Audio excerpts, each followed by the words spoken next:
Bonjour chers élèves. Aujourd'hui, nous allons voir l'inverse des nombres rationnels. La notion d'inverse, elle est très importante et elle va nous aider à bien faire la division. Il y a également certaines confusions que certains élèves font avec inverse et opposé. Mais avant toute chose, je dois vous montrer c'est quoi l'inverse des nombres. Je prends soit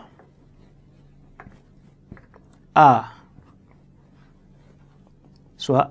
B, des éléments D, des Z. D'accord? Si nous avons un nombre rationnel qui s'écrit Z étoile, disons, différent des zéros, bien sûr. Si nous avons un nombre rationnel qui s'écrit sous la forme de A sur B, l'inverse de A sur B, ce n'est rien d'autre que A pour inverse ce nombre-là, A pour inverse 1 sur A sur B. C'est-à-dire, vous allez prendre 1 et le dénominateur doit être le nombre en question. Et cela va nous ramener à dire que l'inverse de A sur B est égal à B sur A. B sur A. Pour vérifier que deux nombres sont inverses l'un de l'autre, il suffit de faire produit. Il suffit de les multiplier. Quand on multiplie deux nombres et que si ces deux nombres-là sont inverses, le résultat que nous allons avoir, ça va donner simplement 1.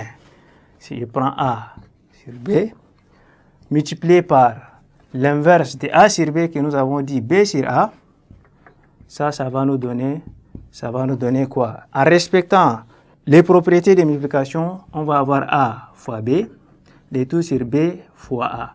On sait très bien que la multiplication est commutative et ça donne AB, le tout divisé par AB. Et tout nombre divisé par lui-même est égal à 1. On va tirer comme conclusion B sur A, c'est l'inverse de A sur B. Exemple.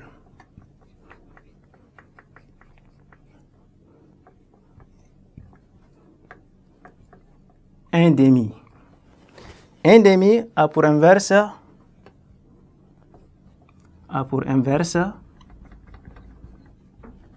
1 sur 1 demi. Et ça donne D. C'est-à-dire quoi? D est l'inverse de 1 demi ou bien 1 demi représente l'inverse de D. Si vous voulez vérifier, il suffit de prendre 1 demi que vous allez multiplier par D qui donne D sur D et ça va vous donner 1.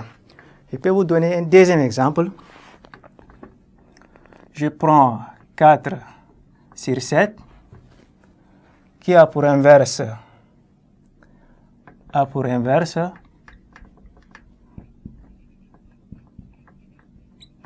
7 sur 4 et la preuve est que 4 sur 7 multiplié par son inverse qui est 7 sur 4 là, qui donne 4 fois 7, ça donne 28, divisé par 7 fois 4 qui donne 28, et 28 divisé par 28 est égal à 1.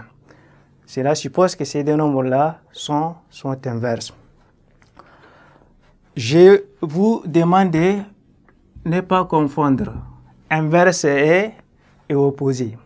Par exemple, je sais que l'opposé de D est moins D. Mais l'inverse de D,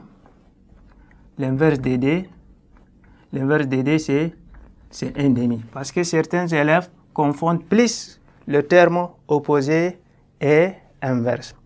Nous voilà arrivés au terme de cette séquence. Je vous demande de nous revoir avec ardeur la séance prochaine. Merci.